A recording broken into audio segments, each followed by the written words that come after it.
আগ্নেয়াস্ত্র পাচার সন্দেহে যাত্রীবাহী বাস থেকে আটক সন্দেহভাজন এক ব্যক্তি। বিশ্রামগঞ্জ থানার পুলিশ দীপঙ্কর সেন নামে একজনকে আটক করে থানায় নিয়ে যায়।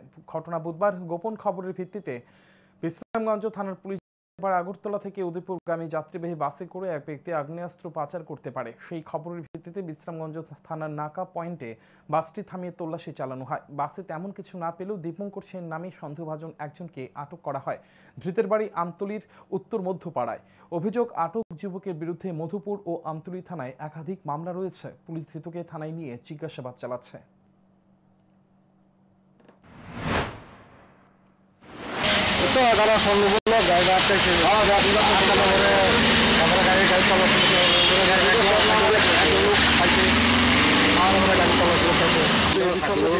কিছু